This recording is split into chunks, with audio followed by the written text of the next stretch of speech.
I'm Sheldon Neal. The National Advisory Committee on Immunization is weighing another change to its age-related recommendations on the Oxford AstraZeneca vaccine. The panel advised just last month that the shot not be offered to those under 55, as reports of a small number of blood clots are investigated. Quebec Health Minister Christian Dubé says the province is considering offering the AstraZeneca vaccine to people younger than 55, and other provinces are also assessing usage.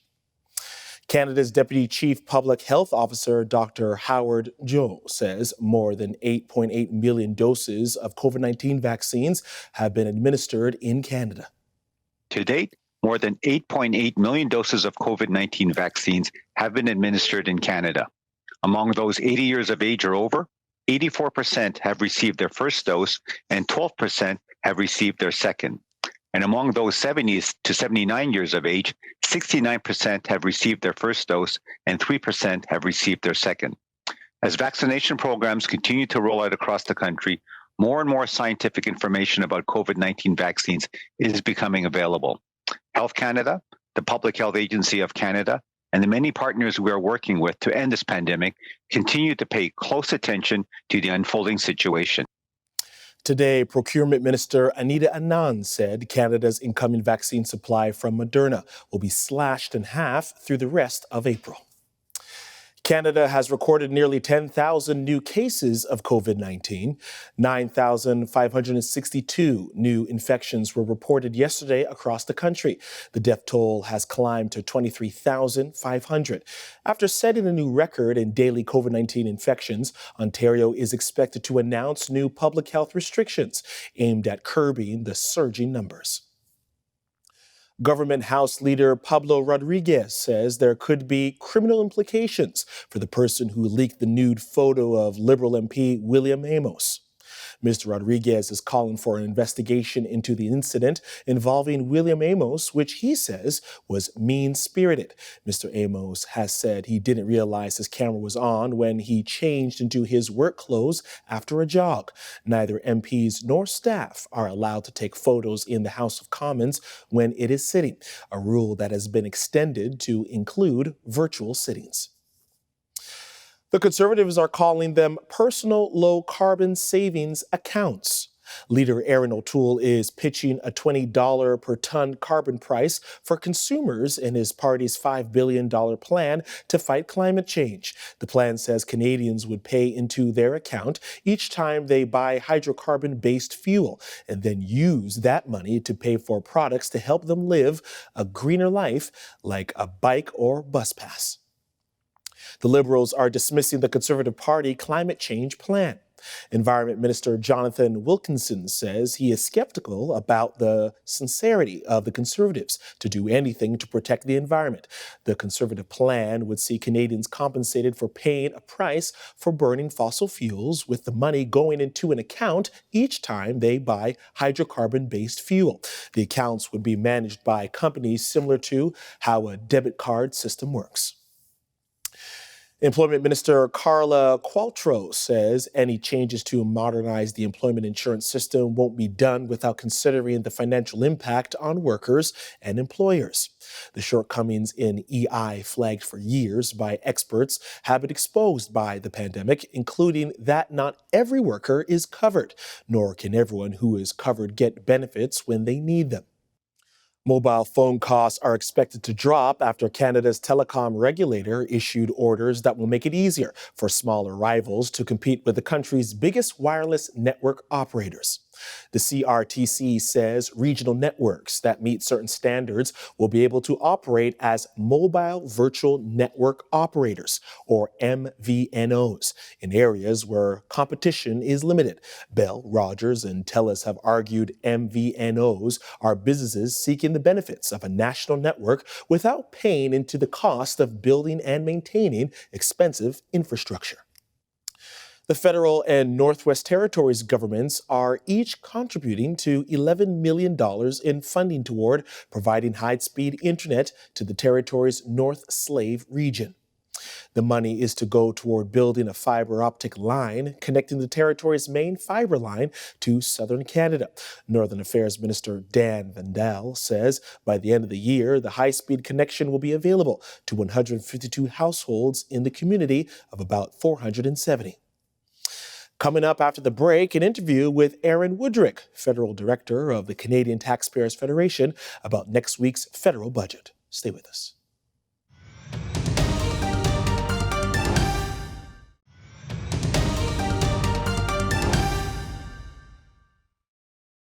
It's federal budget season, and some budget watchers are saying it will be the biggest deficit blowout in Canada's recent history. According to projections, last year's deficit hit $360 billion. The Trudeau government broke its 2015 promise to balance the books and later increased spending to levels not seen in their camp since World War II. So what can Canadians look forward to this time around? Here to help us unpack it all is Aaron Wudrick, Federal Director with the Canadian Taxpayers Federation. He joins me now. Welcome to Forum Daily. Thanks for having me, Sheldon. So Aaron, what can Canadians expect from the upcoming federal budget? They can expect a lot of red ink. It is going to be an expensive budget. As you mentioned, deficits are going to be through the roof. So really the only question that I think people are going to be able to get an answer from on this budget is the government looking to find ways to show some restraint and start to roll back some of this temporary spending? Or is it going to be sort of a constant stream of new spending, even though we have already racked up a lot more debt than we never planned? So when we talk about strategy, what is the road to a balanced budget? What does that look like? Well, it's twofold. First, we need the economy to bounce back so that revenues can rise and we can afford to use that money to pay for things. And the other is the government needs to start to wind down temporary spending where it can and not start spending on new permanent programming. So without those two things happening, the prospect of a balanced budget is very slim. So how has the pandemic, I wonder, influenced the possibility of a balanced budget? Yes, let's recall this was a government that promised to balance the budget, did not do it. And that was well before the pandemic when the economy was growing. So it's suffice to say the amount of spending that is happening now makes it very, very difficult for a balanced budget to any time in the next few years. But the first step would be at least to stop digging a bigger hole, before we can ever get back on a path. You say when it comes to better use of Canadian dollars, a great place to start is looking at MPs receiving pay raises during the pandemic. Unpack this for us, and what is the logic for this? Yes, around the world, a lot of politicians had taken pay cuts during the pandemic, and they did it for a symbolic reason, to demonstrate to the public that they were sharing in their sacrifice, they understood what they were going through. And we also think, given the need to look for savings in government at large, it's a good way for politicians to show leadership and make sure that whatever they're asking of their employees, that they're willing to do themselves as well. So I guess the big elephant in the room, should Canadians expect to see their taxes go up? Boy, I certainly hope not.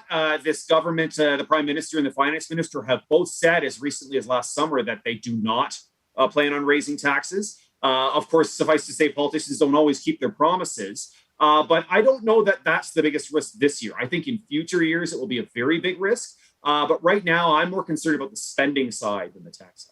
You also say the CBC, the Governor General, and stopping the use of stimulus are items that need a once-over when dealing with Canada's financial health. Can you unpack that a little bit more for us? Sure, those are just a few examples of things we proposed. The CBC, of course, receives more than $1 billion a year. We think that the government needs to rethink that and see if they really do need that much money. The Governor General, the expense account for retired Governors General is $200,000 a year. That's after they retire, and that's for life. So we think these kinds of really outrageous policies need a rethink. And, there's just no way for this government to get back on a path of fiscal sanity without starting to make some tough choices. So when we talk about tough choices, it's no surprise the federal government, Trudeau government, knew budget day was coming. How much of a weight is on them to come up with real solutions to balance the books, to get us out, to chart a path forward? How much of pressure is on this next budget?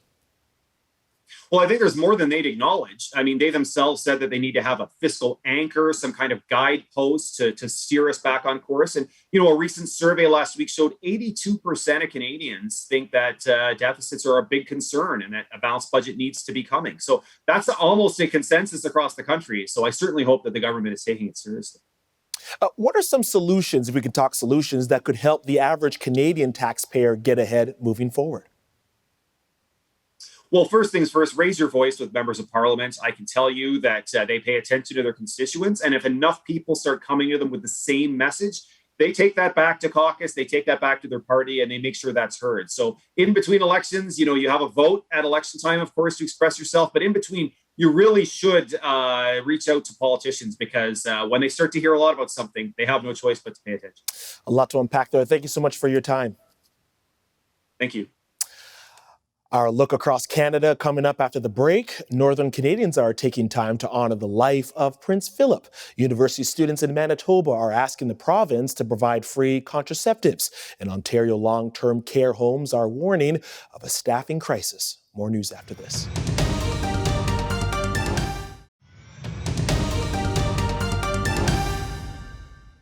Northern Canadians are remembering royal visits to the region as the world prepares to say goodbye to Prince Philip. Prince Philip, who died on April 9th at the age of 99, joined his wife, Queen Elizabeth, on 3 visits to Canada's north in 1970, 1994, and 2002, when the couple visited Rankin Inlet, Nunavut in 1994. Weeks of planning resulted in a road being paved and a car flown up to accommodate the pair. A tie between Yukon's Liberal and Yukon parties stand at 8 seats after an official recount of the riding of Old Crow. Elections Yukon says Liberal Pauline Frost and the NDP's Annie Blake each received 78 votes. An application for a judicial recount has been filed with the Yukon Supreme Court. 10 seats are needed for a majority, with the NDP currently holding 2. BC's top doctor says residents must keep non-essential travel and social interactions to a minimum to bring the third wave of the COVID-19 pandemic under control after record case numbers in recent weeks. Dr. Bonnie Henry says the higher risk of transmission given variants of concern prompted 3 weeks of circuit breaker restrictions last month. The BC Restaurant and Food Services Association says the restrictions are expected to continue beyond the initial 3 weeks. The Alberta Teachers Association says the province should scrap its draft education curriculum for young students and start over. Association President Jason Schilling says most of his members feel teaching what's being proposed for kids in kindergarten to grade 6 could damage their development. Since the curriculum was introduced 2 weeks ago, more than 20 school boards have said they will not pilot it in classrooms this fall. Saskatchewan Premier Scott Moe says he still doesn't favor a carbon tax, but if he had to choose one, it would be to plan outlined by the federal Conservative Party. Premier Moe says the Tory plan announced by Conservative leader Erin O'Toole would be cheaper than the Liberal carbon tax. He says the Tory plan would also return the money collected on fuel to a, quote, personal low-carbon savings account, end quote, that people could then use to buy something that helps them live a greener life. The mayor of Saskatoon is asking people in the city to do more to prevent the spread of COVID-19. Charlie Clark says lives will be lost if more action isn't taken now. He says the city doesn't have the power to implement restrictions beyond those imposed by the province, but he is encouraging residents to voluntarily take extra measures. Medical Health Officer Dr. Jasmine Hasselback says all unnecessary travel needs to stop and people should work from home if they can. University of Manitoba medical students are asking the province to provide contraception to Manitobans for free. They say the cost of contraception can be prohibitive, and such a policy would be free and would free people from the physical, emotional, and social consequences of unwanted pregnancy. The students note across Canada, unplanned pregnancies cost governments every year an estimated $381 million for those aged 15 to 44. Ontario's nursing homes say their staffing crisis is worse than ever. The Ontario Long-Term Care Association says an ongoing exodus of nurses and other key workers from long-term care has heightened what was already a critical staffing shortage before the COVID-19 onslaught. Critics have pointed to poor pay and working conditions in long-term care homes as the driving force behind the staffing exodus. A group of volunteers has started fundraising efforts for a permanent memorial for the 22 people killed in the Nova Scotia mass shooting a year ago. A memorial is very important so this can be remembered. So we can have a place where people and family can go, spend time, reflect, remember the loved ones. It's a very important aspect of it. However, finding a suitable site may take time as people in Portapique, Nova Scotia aren't eager to have a memorial too near to the scene of the tragedy.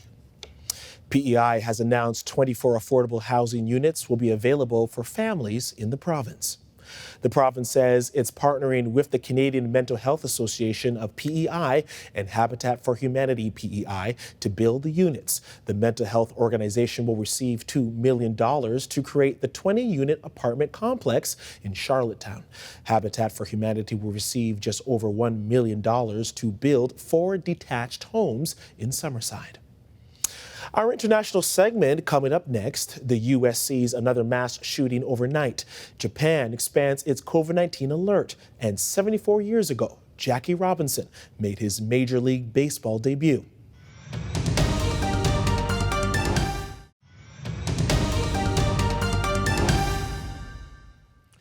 Indiana Governor Eric Holcomb is lamenting what he says is a senseless loss of life at a FedEx facility in Indianapolis. Police say a gunman killed 8 people and wounded several others before apparently taking his own life in a late-night attack at a facility near the Indianapolis airport. 5 people are in hospital, and police say one has critical injuries. In an effort to pressure talks in Vienna aimed at restoring its nuclear deal with world powers, Iran says it has started enriching uranium up to 60% purity, edging closer to weapons-grade levels. A top official says only a few grams an hour of uranium gas would be enriched up to that level, triple what it once did, but at a rate far slower than what Tehran could produce. The move is likely to raise tensions, even as Iran negotiates in Vienna over a way to allow the U.S. back into the agreement and lift the crushing financial sanctions it faces. Ukrainian President Volodymyr Zelensky is holding talks with his French and German counterparts amid growing tensions with Russia. President Zelensky is traveling to Paris to meet with Emmanuel Macron. Both heads of state will then talk via video conference with Germany's Angela Merkel. The talks come as Ukraine and the West have sounded alarms in recent weeks about the concentration of troops along Russia's border. This, a buildup that the U.S. and NATO have described as the largest since 2014. 7 of Hong Kong's leading pro-democracy advocates face sentencing for organizing and participating in a march during massive anti-government protests in 2019 that triggered an overwhelming crackdown from Beijing. The group facing sentencing Friday includes 82-year-old veteran activist Martin Lee, a pro-democracy media tycoon Jimmy Lai. They could receive punishment up to 5 years in prison and are expected to submit pleas for leniency. German Chancellor Angela Merkel has urged Parliament to pass a bill that would mandate a nationwide emergency brake when the spread of the coronavirus becomes too rapid. Ms. Merkel told lawmakers on Friday that it was necessary to take the situation seriously. The bill seeks to end the patchwork of measures that have characterized the pandemic response across Germany's 16 states. Japan is set to raise the coronavirus alert level in Tokyo. The move comes only 4 days after Tokyo was placed on alert, while the vaccination campaign has covered less than 1% of the population. The new measures allow officials to mandate shorter hours for bars and restaurants. On Thursday, 2 top officials said there was a possibility the Tokyo Games could be canceled, or even, if they proceed, it might be without fans. A year after the world's second largest economy fell into its deepest contraction in decades as a result of the COVID-19 pandemic, China's economic growth surged to 18.3% in the first quarter of 2021 over the previous year. Manufacturing, auto sales, and other consumer activity have increased to above pre-pandemic levels since the ruling Communist Party declared victory over the virus last March and allowed factories and stores to reopen. Pakistan has blocked access to all social media after days of anti-French protests across the country by radical Islamists opposed to cartoons they consider blasphemous. Sites temporarily blocked on orders from the country's Interior Ministry on Friday included Twitter and Facebook. The move comes as police officials prepare to clear a large demonstration in the eastern city of Lahore. And just hours after the government said the leader of the outlawed Islamist political party at the forefront of the protests had urged his supporters to stand down. It was 74 years ago that Jackie Robinson broke Major League Baseball's color barrier when he debuted with the Brooklyn Dodgers, ending 80 years of baseball segregation. Players and on-field personnel were asked to wear Jackie Robinson's number 42 during April 15th's games. More than 100 players donated their game day salaries to support the Players Alliance, a group of current and former ball players working to improve representation of Black Americans in baseball. Well, I'm Sheldon Neal, and that'll do it for your look at national and international news for today. For more news on demand, visit our website at thenewsforum.ca and make sure to follow our social media handles on Facebook, Instagram, and Twitter. You can also watch all our news and commentary programming on the News Forum YouTube channel.